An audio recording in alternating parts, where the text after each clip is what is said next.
On today's episode, World's Toughest Mudder 2019 preview with Tough Mudder president Kyle McLaughlin.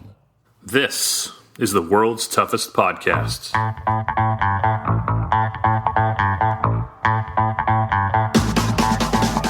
Welcome to the World's Toughest Podcast, where we talk about any obstacle course race you'd like, as long as that's World's Toughest Mudder. Each week we talk to members of the WTM community and share stories of success and failure in the single greatest event in OCR. My name is Will Hicks, and this is the World's Toughest Podcast. Welcome back to World's Toughest Podcast. My name is Will Hicks. Thank you for listening. You can email me at willhicks@gmail.com. You can follow the show on Instagram, Twitter, and Facebook. World's Toughest Podcast. It's actually Toughest Podcast on Twitter because of their character limits. Thanks, Twitter. And you can be a part of the show by leaving a review on Apple Podcasts, and I will read it in a future episode. Thank you for leaving a review. Today on the show, Kyle McLaughlin, the president of Tough Mudder. World's Toughest Mudder 2019 is rapidly approaching, and we got on the phone today to talk about a big data dump that they just dropped. That's a bad way to say it, I guess. A big blog post with tons of information on World's Toughest 2019. So you can find that on toughmudder.com, or you can listen to our interview right now. It's time to talk with Kyle McLaughlin, president of Tough Mudder. Let's go to the phones. Kyle McLaughlin, president of Tough Mudder. Welcome back to the show. Will, good to talk to you as always. Kyle, you guys dropped a whole bunch of news today. Do you want to talk about it? Yeah, it's I think the earliest we've ever made a World's Toughest Mudder announcement, right? I think so. We're talking on September 4th, and I'm checking my phone to make sure it's the right date. September 4th, and we're still 75-ish days away from World's Toughest. This is a lot of info. Yeah, and there's more coming, so we'll have additional announcements rolling out in October and early November as well. So you guys dropped a lot of information. Why don't we just talk through it and kind of start at the top and go through. The first section talks about the rules. Like last year, we're going to start the race at 12 noon, high noon. The race times remain exactly the same as they have been for past years. So start before noon, and then kind of last lap will finish at noon, obviously with the course extending open after that for people to conclude their laps. That's not actually the first time people will get to see the course. You know what? Let's jump to the end, Pulp Fiction style, and then we'll come back. Tell me about the hot lap. What is the hot lap? So broader overall, Will, with the hot lap and with general admission, I have got a dream that World's Toughest Mudder becomes kind of the end-of-year destination event for the broader Tough Mudder community, regardless of whether you are actually going to run the 24 hours or not. So with that, we wanted to make the experience approachable for the Tough Mudder fan, the person who maybe has run World's Toughest before, but for training or injury or whatever reason, and wasn't ready to commit to the full 24 hours this year. So now, with general admission and the hot lap, you can still get a part of the W10 experience. Sign up to be on site, come camp through the whole weekend, be a part of the festivities, get a chance to run a lap on Friday, experience the world obstacles in the course. And for those who are coming as pit crew, they oftentimes only get to see the pit or certain limited areas of the course. So they'll now get a chance to go out and do it as well, which will only help them understand what their athletes are going through and what they need. And if any of our registered athletes are brave enough to go out and do it, they're certainly welcome to walk or run the course to get a nice preview and get a sense of what's ahead for them as well. So it's Friday afternoon, one lap of the 5-mile course, and it's really open to anyone. Yeah, open to anyone. So free. If you're already signed up for Worlds, it's free. So no incremental cost to do that if you're a registered World's Toughest participant. $25 for pit crew, and then $50 for anybody else. And we try to keep the price, pretty approachable. We're not making any money off of this. We're just covering our costs in a way that we wanted to give as many people as possible a little taste of the World's experience, especially those who are already there for the weekend. I think one good thing about this is regular Tough Mudder folks who think, I'd love to do the obstacles at World's Toughest Mudder, but I have no interest in doing 24 hours. They can go get a little taste of it. Maybe they get the bug and they come back next year. Yeah, absolutely. And I think particularly for pit crew members and some who've been on site supporting athletes for whether it's their first year or many years before, being able to let them have a taste of the experience is hopefully going to convert them to coming back and actually running it in the future. The one thing about the pit crew, a lot of the pit crew is the athletes' spouses or maybe their girlfriends, their boyfriend, their significant others, and they that little 5 mile taste of what their loved one will be going through for 24 hours is a good thing. Yeah, and look, I think we're expecting a lot of people are going to take it pretty leisurely. It's the day before the big event, so if you're running on Saturday into Sunday, you're probably not going out and sprinting the hot lap, but it'll give people a chance to walk it, stroll it, jog it, take a chance to see what's out there. Not to say we won't pop a few surprises after that, but all the WTM obstacles will be on the hot lap course. So going back to the rules section of the big announcement, the rules, looking through them, they look pretty similar to past years. Are there any big changes that people should be aware of? Yeah, so, for context, our rules committee evaluates things every year and make sure that what we have is relevant with what we're seeing. We take a lot of feedback from the community and things that have happened in the past to make sure that what we're doing is the best thing we can do to make sure the competition is fair and equitable for everybody. So the biggest rule change this year is on the medical side. And we got a lot of feedback that the kind of 30-minute hard cutoff of time in the medical tent was maybe a little bit unfair to people who had an extenuating circumstance. And you can't necessarily control how fast the medical team is able to take care of you. Got really busy in medical last year with as cold as it was. And for people who had more minor injuries, they may have waited for a bit to get medical care and treatment because the medical team was taking care of people who had more serious injuries or illnesses. So what we've done is we've loosened it up a little bit to be at the discretion of the medical officials. So if you get in there and you hit minute 31, but the medical team on site determines that you're still good to run, you won't be disqualified and you'll be able to keep going on a case-by-case basis. So still, the same scenario that if you get transported off the course, so if you're actually picked up in a utility vehicle and brought back to the medical tent, that is a disqualification because you've gotten mechanical assistance to finish a lap. But if you check yourself into medical, and regardless of how long you're there, if you're cleared to continue participating by the medical team, that will not impact your race status. There was some discussion recently about the medical checks at the beginning of the lap versus having them at the end of each lap overnight. Where did that end up settling? So I want to, as we talk about that conversation, I'd like to give a specific shout out to Molly Kenneth, who's been an incredible help to the TMHD team on that side, sharing a lot of her firsthand experience and thoughts and perspective. And we've been working through that plan with our medical team. We're still finalizing some of the layout for this year, so we're not 100% ready to confirm that. There will absolutely be neuro checks. And in the October announcement that we drop later, or what will be early October, we'll share the confirmed plan for neuro checks, where they'll be located and what the timing of that looks like. Any last thoughts on rules before we talk about pricing? No, I would say the one notice in rules is take a look at achievement awards. We've been offering the obstacle bypass bracelets at Toughest Mudders this year. They've been a big hit, so you will get an obstacle bypass bracelet for every lap you complete starting at 30 miles and onward, usable on an obstacle of your choice. And then Golden Carabiners, it's going to be the new mental challenge this year. So they'll be rotating things throughout the evening that will earn you Golden Carabiners, and then rotating ways to redeem them for bypassing obstacles, for using different sections of the route, for potentially doing level ups or level downs. So some interesting strategy challenges coming in on the Golden Carabiner side of things as well. You mentioned level down. I've heard of level up lanes. What is a level down lane? I guess you'll have to wait and find out. So obstacle bypass awards, Golden Carabiners. Something else new this year in prizing is legacy bibs. What is a legacy bib?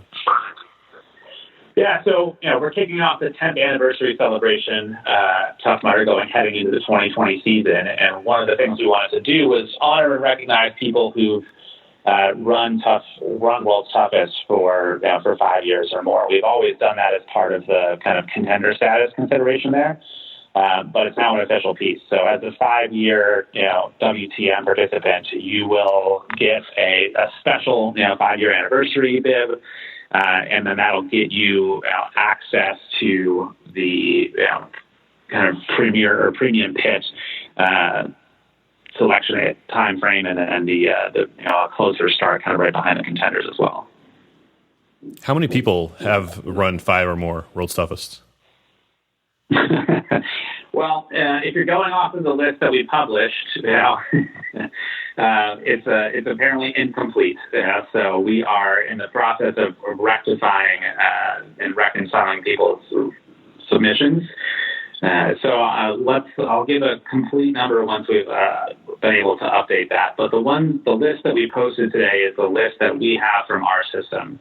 So for your listeners out there, if you have registered over your time with Tough Mudder using different email addresses, or potentially spelled your name differently, there's a chance that our system's actually created separate records for you and may not be picking up all of your participations. So anybody who wants to kind of contest or try and adjust their legacy status should email racedirector@toughmudder.com.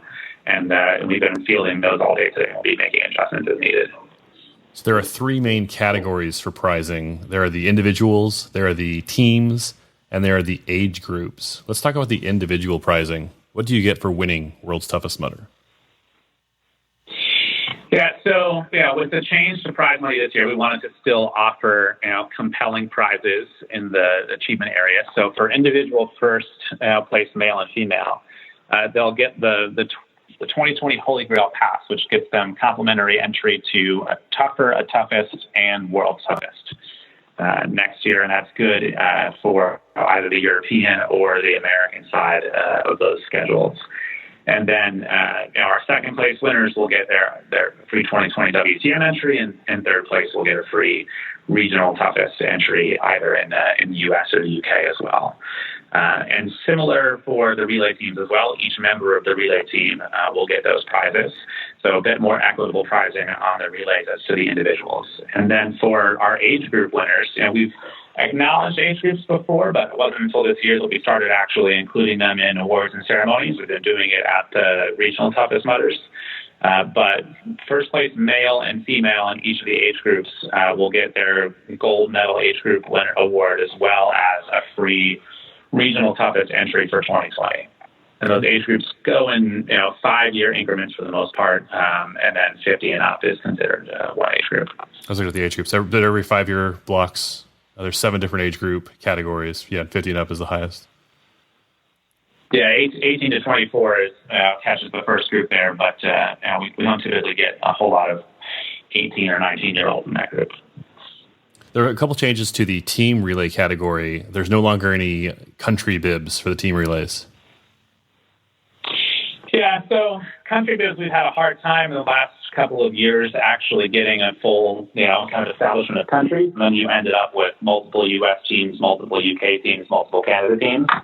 It became challenging to make a fair competition there. So what we've done is mimic the same format that we're doing for the toughest mudders, the regional ones, and that you can have a 2-person relay or a 4-person relay team. And you're still welcome to run together as a team the same way you would at any regular Tough Mudder weekend by forming that team in active. But for the purposes of awards and scoring, we'll be doing it in the same 2- or 4-person relay format that we've had for the RTMs this year. Let's talk about contender status for World's Toughest. How could someone earn contender status, and what does that mean? So contender status is the new consolidated. There is no more elite contender status this year. So contender is the front of the line. Start up at the beginning. You'll get access to the pit selection first. You'll get access to the start corral area first. And to achieve contender status, you needed to have completed either a certain amount of miles, 35 for female, 40 for males, and 45 for relay teams at a 2019 toughest event.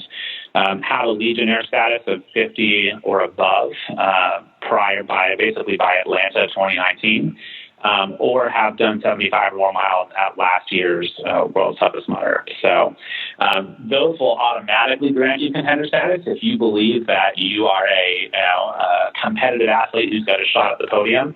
then you can apply for contender status, and we'll be reviewing those applications on a case-by-case basis. And the link to apply for contender status was in today's post.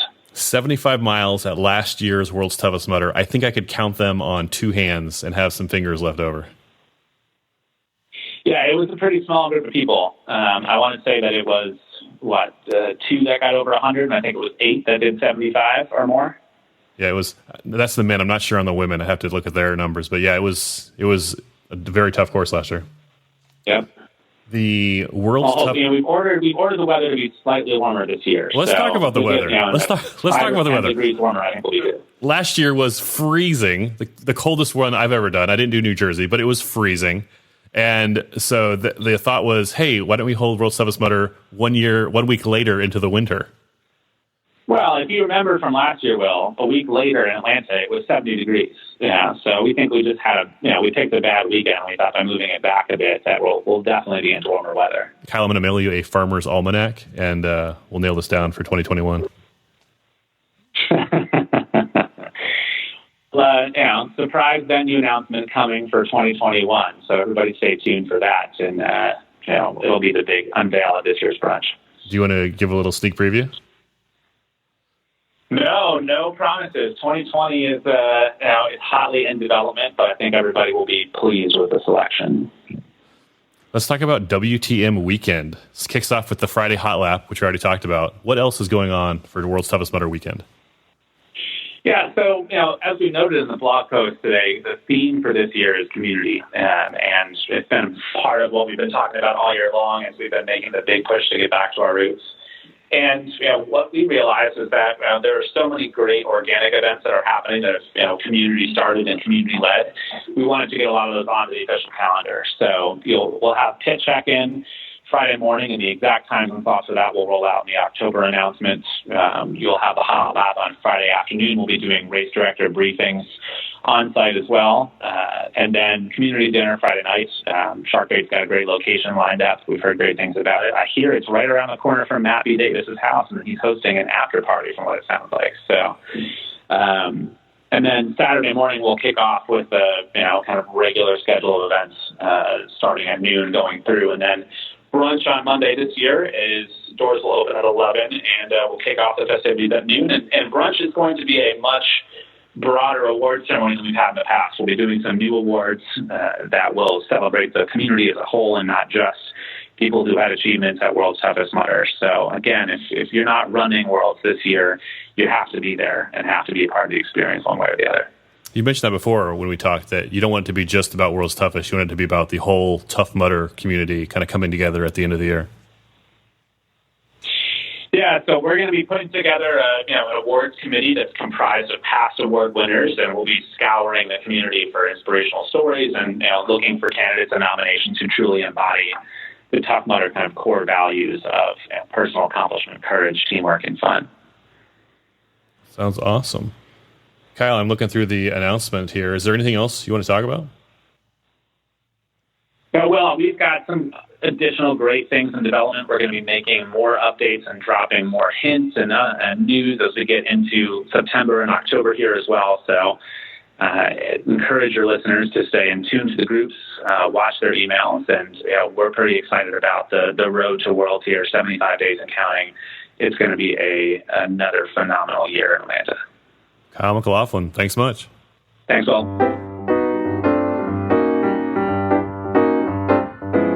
Special thanks to Kyle McLaughlin for appearing on our show again. Well done, Mr. President. Come back anytime.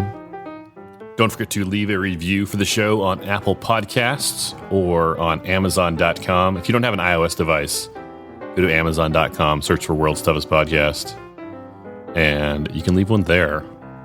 And if you have an iPhone, open your Purple Podcast app, search for World's Toughest Podcast. You can figure it out from there. You're smart. Will I see you at World's Toughest Mudder? Are you going to run the Hot Lap? What do you think of the Hot Lap? Let me know. willhicks@gmail.com. I will talk with you soon. Go spend time with someone you love.